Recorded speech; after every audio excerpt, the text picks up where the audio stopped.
I was told the town I lived in never existed. Now I've found proof it did. I lost my husband on April 30th, 1986. Not to death, he just disappeared. We were living in a town called Brookmoor, South Carolina. A quiet, small place. We were set to fly to Europe, but I was visiting his mother before our trip. Eric stayed behind to handle a few things. We planned to meet at the airport on May 3rd. He never showed. At the gate, an airline staffer handed me a note. It was from Eric. Said the phone lines were down, and he couldn't leave the house unattended, while utility workers messed with the junction box. He begged me to go ahead, said he'd catch up. I believed him, but he never came. Then things got strange. My green card revoked. The embassy claimed I'd never entered the US, no record of a house. No marriage certificate. Eric's mother denied ever having a son. My family back in Slovakia told me I never got married. And Brookmoor?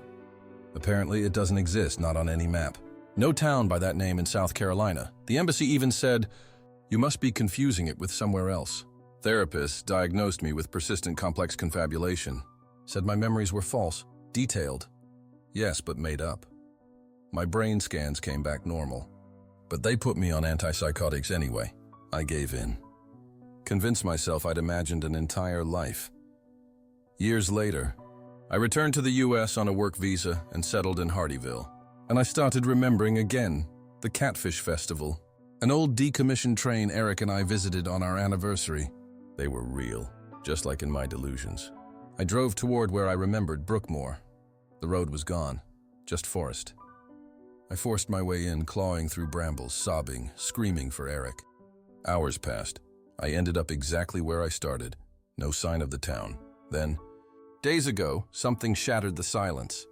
While watching YouTube, I stumbled upon something that froze me in place, a distorted broadcast from Channel 72. Brookmoor's local TV station. The call sign WBRMCA, real. Just like I remembered.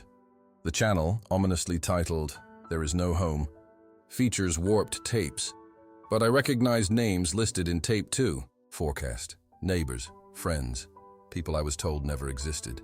For the first time in decades, I feel like I'm not alone in remembering Brookmoor. Maybe someone else knows. Maybe Eric is out there.